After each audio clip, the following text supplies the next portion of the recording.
रतलाम जिले में आधी रात से बारिश का दौर शुरू हो गया है। नदी नाले उफान पर हैं। कई ग्रामीण क्षेत्रों का शहर और नगरों से संपर्क टूट चुका है।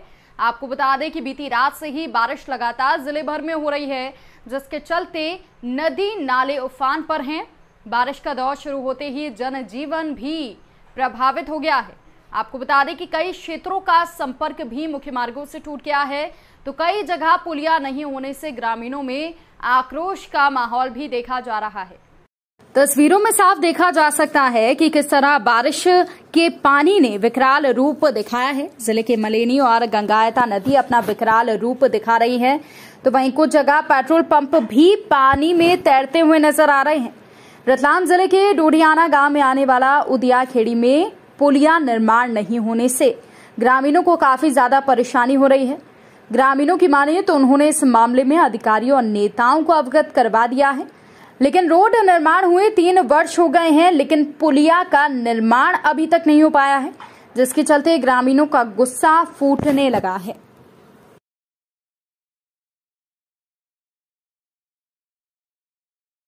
समय से क्या बताए, उद्या खेड़ी मतलब हमारे बड़ावदे जाना हो तो घूम के 15-17 किलोमीटर जाना पड़ता है। उसके बाद में कोई भी नेता नहीं सुनता है। 3 साल से हाँ आ रहे कर रहे कोई अभी तक कोई नेता ने नहीं सुना। कल से कुछ हमारे ये मतलब कोई भी डिलीवरी केस है, बीमार हो जाए तो हमारे को 15-18 किलोमीटर दूर जाना पड़ता है। कोई नेता नहीं आता बोलते हाँ बन जाएगा। अभी तक किसी ने सुनवाई नहीं करी। कितना टाइम हो गया है रोड बने हुए? रोड बना 3 साल हो गया, अभी तक कोई आया नहीं देखने के लिए। देखने तो आते हैं, चले जाते हैं, बस 1-2 महीने में कर देते हैं, बस हो रहा है कर रहा है। अभी तक कोई नहीं आता है। क्या आपको उम्मीद है कि बनेगा?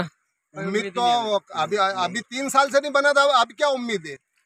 क्या यहाँ के विधायक से बात की आपने कि नहीं की? सबसे चामला जी से भी बात की, इधर जीतू भैया से भी बात की। क्या आश्वासन मिला वहाँ से? उन्होंने यही बोल रहा है कि हाँ बस चल रही है प्रक्रिया, हो गया है टेंडर, बस ऐसे ही करते हैं। वो बार जो भी बोलते हैं हम तो बस झूठा आश्वासन दे देते हाँ बस हो गया टेंडर बन रहा है। ऐसा करते करते 3 साल हो गए, अभी तक कोई सुनवाई नहीं हो रही है। और उसके बाद में फिर क्या है कि हम अगर इधर भी कहीं जाए, किसी के डिलीवरी केस होए कहीं जाए तो हमारे को कोई साधन नहीं है। ये एक उद्या खेड़ी एक ऐसा गांव है कि आखिरी गांव आ गया, नदीपुर हो जाए तो ऐसा हो जाए हमारे जैसे बद्री विशाल का रास्ता बंद हो, ऐसा रास्ता बंद हो जाए। हमारे को बहुत परेशानी इस गाँव में। मंडला की बेटी रूपाली मिश्रा जो म्यांमार में रहकर मंडला शहर का नाम रोशन कर रही हैं। Rupali Mrs India world wide में फाइनलिस्ट हो चुकी हैं, जिसका फाइनल राउंड दुबई में होना है। 30 जुलाई को दुबई में आयोजित होने वाले इन इंटरनेशनल मेगा इवेंट में देश और विदेश से रहने वाले प्रवासी भारतीय यानी कि NRI हिस्सा लेते हैं। Haut Monde Mrs India worldwide का ये 11वां सीजन है और रूपाली मिश्रा अपनी मेहनत और लगन से यहां तक पहुंचने में कामयाब हुई हैं। अब रूपाली के साथ 115 प्रतिभागी इस खिताबी मुकाबले में दुबई में अपनी किस्मत आजमाएंगे। रूपाली ने अपनी बहुमुखी प्रतिभाओं को पहचाना और उन्हें निखारने का काम किया। मिसेस इंडिया वर्ल्ड वाइड के लिए उन्होंने म्यांमार में रहते हुए Haut Monde Mrs India worldwide virtual interview दिया था। कई राउंड इंटरव्यू और ओरिएंटेशन सेशन के बाद रूपाली फाइनल की दौड़ में पहुंचने में कामयाब रही। मिसेस इंडिया वर्ल्ड वाइड में देश विदेश में रहने वाले भारतीय और NRI पार्टिसिपेट करते हैं। इसकी लोकप्रियता का अंदाजा इसी बात से लगाया जा सकता है कि दिल्ली अकेले से इस कंपटीशन के लिए 3000 रजिस्ट्रेशन हुए थे। इसके अलावा देश के विभिन्न शहरों और विदेशों में बसे भारतीयों ने बड़ी संख्या में इसमें शिरकत की थी। रूपाली मिश्रा के साथ दुनिया भर के देशों से प्रतिभागी हैं जो अपने अपने कार्य क्षेत्रों में निपुण हैं। इस वर्ष फरवरी माह में देहरादून में 4 दिन की ट्रेनिंग प्रोग्राम और रेगुलर जूम मीटिंग के माध्यम से उन्हें इस कंपटीशन के फाइनल राउंड के लिए तैयार किया जा रहा है। Haut Monde Miss India worldwide महिलाओं के सशक्तिकरण के लिए काम करता है। बता दें कि रूपाली मिश्रा मंडला के नर्मदा जी वार्ड निवासी जनक तिवारी और शशि कला तिवारी की सुपुत्री हैं। रूपाली ने 10वीं तक की पढ़ाई मंडला के प्रतिष्ठित निर्मला स्कूल से की है। इसके बाद उन्होंने स्थानीय पॉलिटेक्निक किया। इसके बाद सिक्किम मणिपाल यूनिवर्सिटी से उन्होंने मैकेनिकल इंजीनियर की डिग्री हासिल की। रूपाली को शुरू से ही सामाजिक कार्यों और मॉडलिंग क्षेत्र में रुचि रही है। रूपाली कॉलेज के दिनों में भी मिस मंडला का टाइटल जीत चुकी हैं। 2003 में उनका विवाह जबलपुर निवासी विनय मिश्रा के साथ हुआ। वो 5 सालों से अपने परिवार के साथ म्यांमार में रह रही हैं। हॉटमॉन मिसेज इंडिया वर्ल्ड वाइड की फाइनलिस्ट हो चुकी रूपाली का कहना है कि वो अपने शहर मंडला और जबलपुर का नाम देश विदेश में रोशन करना चाहती हैं। वो अपने शहर के लिए कुछ करना चाहती हैं। उन्हें उम्मीद है कि वो अपने लोगों के आशीर्वाद और प्यार से जीत कर हासिल करेंगी और अपने शहर व देश का नाम रोशन करेंगी। Rupali Shanti Sijal research and charitable trust के मिलकर विभिन्न स्कूलों, बाल आश्रमों और अनाथालयों में जाकर महामारी के बारे में जागरूकता पैदा कर रही हैं। इसके अलावा वो जरूरतमंदों के लिए हो रहे सामाजिक कार्यों में बढ़ चढ़कर हिस्सा लेती हैं और उनके लिए फंड भी इकट्ठा करती हैं। कानपुर से बड़ी खबर आपको बता रहे हैं, जहां पर छावनी विधानसभा से सपा विधायक मोहम्मद हसन रूमी की दबंगई सामने आई है। आपको बता दें कि सपा विधायक रूमी के पुत्र कामरान का तांडव सामने आया, जहां पर विधवा महिला की जमीन पर सपा विधायक के पुत्र के द्वारा कब्जा किए जाने के आरोप लगे हैं। कब्जा करने पहुंचे सपा विधायक पुत्र की भीड़ ने जमकर पिटाई की है। वहीं आपको बता दें कि सपा विधायक पुत्र और समर्थकों की गुंडाई पर इलाकाई लोगों में काफी ज्यादा आक्रोश नजर आया। सोशल मीडिया पर पुलिस की मौजूदगी में गाड़ी पर तोड़फोड़ करते हुए वीडियो वायरल हो रहा है, जहां पर ट्रेनरी पर कब्जे को लेकर हुए बवाल के मामले में पुलिस ने 12 नामजद और 40-50 अज्ञात लोगों पर एफआईआर दर्ज की है। पुलिस ने 7 आरोपियों को गिरफ्तार किया है। वहीं सपा विधायक मोहम्मद हसन रूमी का बेटा भी नामजद है। सपा विधायक के बेटे कामरान ने जमकर बवाल किया था, जिसके बाद जाजमऊ थाना पुलिस मामला दर्ज कर आरोपी की धरपकड़ में जुट गई है। जाजमऊ थाना क्षेत्र में एक प्लॉट पर एक पारिवारिक विवाद है, जिसके कब्जे को लेकर, और इसी को लेकर आज दोनों पक्षों में वाद विवाद हुआ है और आपसी झगड़ा हुआ है। इसकी सूचना पर तत्काल पुलिस मौके पर पहुंची और दोनों पक्षों को जांच करके विधिक कार्रवाई की। यहाँ रुक रहे हैं एक छोटे से ब्रेक के लिए, फौरन लौटेंगे। मैं Pratap Singh Pawar, director model convent high secondary school, नए सत्र में सभी बच्चों का, पालकों का स्वागत करता हूं और साथ ही सभी को आमंत्रित करता हूं कि विद्यालय आकर विद्यालय में मौजूद सुविधाओं का अवलोकन करें, विद्यालय की विशेषताओं का अवलोकन करें, विद्यालय में अध्ययनरत बच्चों से बातचीत करें और प्रवेश हेतु अपनी सभी जिज्ञासाओं को दूर करें। ग्वालियर शहर के बीचों बीच 20,000 वर्ग फीट क्षेत्र में स्थापित है model convent higher secondary school, जहां सीसीटीवी कैमरों से लैस सुरक्षित कैंपस में 10,000 वर्ग फीट का विद्यालय भवन, विशाल खेल मैदान, एडवांस एजुकेशन के लिए स्मार्ट क्लासेस, कंप्यूटर लैब, सभी उपकरणों से सुसज्जित विज्ञान प्रयोगशाला और लाइब्रेरी, जहां उपलब्ध है सभी विषय की पुस्तकें, पत्रिका और समाचार पत्र, जो विद्यार्थियों को देते हैं देश विदेश की रोचक जानकारी और बढ़ाते हैं उनका ज्ञान। हमारे यहाँ प्राथमिक, पूर्व प्राथमिक कक्षाओं के छात्र छात्राएं बैगलेस पद्धति एवं आधुनिक खिलौनों से करते हैं पढ़ाई।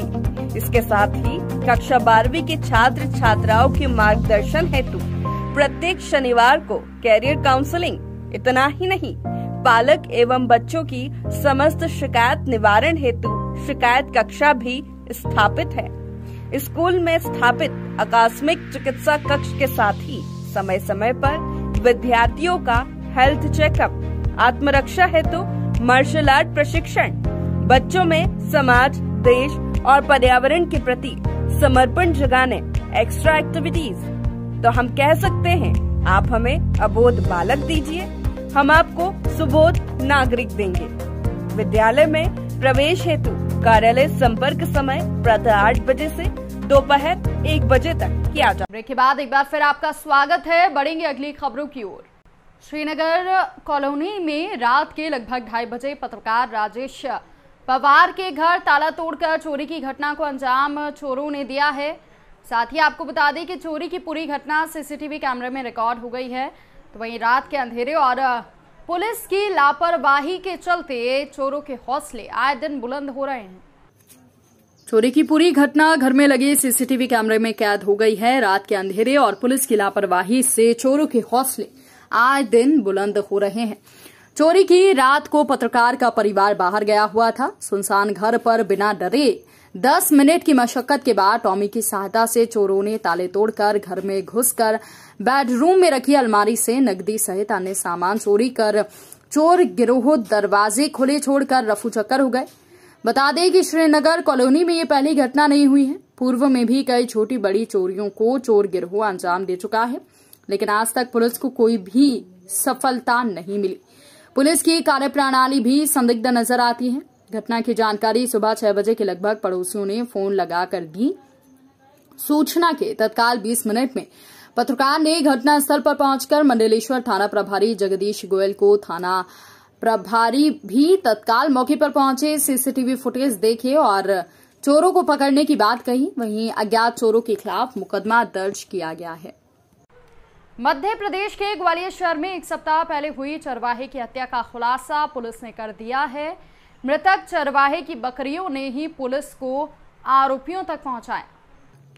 पुलिस को बकरियों को बेचे जाने की खबर मिली थी, जिस पर पुलिस एक्टिव हुई। बकरियों से होते हुए 2 संदेहियों को पुलिस ने उठाया, जिन्होंने हत्या कर बकरियों को लूटने की वारदात कबूल किया।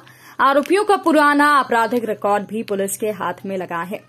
दरअसल ग्वालियर देहात के आरोन स्थित बेरखेड़ा में रहने वाला 40 वर्षीय महेंद्र आदिवासी चरवाहा था। वो 4 जुलाई की सुबह घर से 25 बकरियां लेकर जंगल में चराने के लिए निकला था। इसके बाद वो वापस नहीं लौटा। रात तक महेंद्र और बकरियों का कुछ पता नहीं चलने पर परिजनों को चिंता हुई। गांव वालों के साथ मिलकर परिजन ने उसे जंगल में तलाशा, लेकिन महेंद्र नहीं मिला।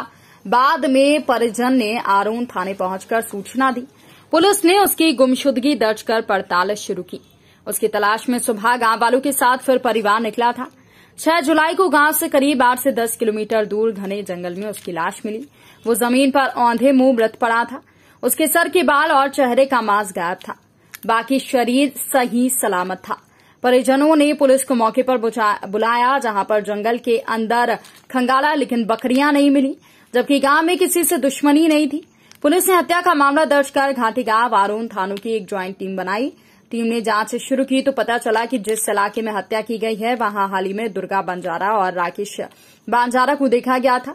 दुर्गा बंजारा पूर्व में ग्वालियर चंबल अंचल के जंगलों में खूंखार डकैत बंधना बंजारा डकैत गिरोह का सदस्य रह चुका है। वो अपहरण के 20 से अधिक मामलों में आरोपी था। 20 साल की सजा उसे हो चुकी थी। नाम सुनते ही पुलिस ने छानबीन शुरू की। इस समय पता चला कि डबरा में मवेशी काफी संख्या में बेचे गए हैं।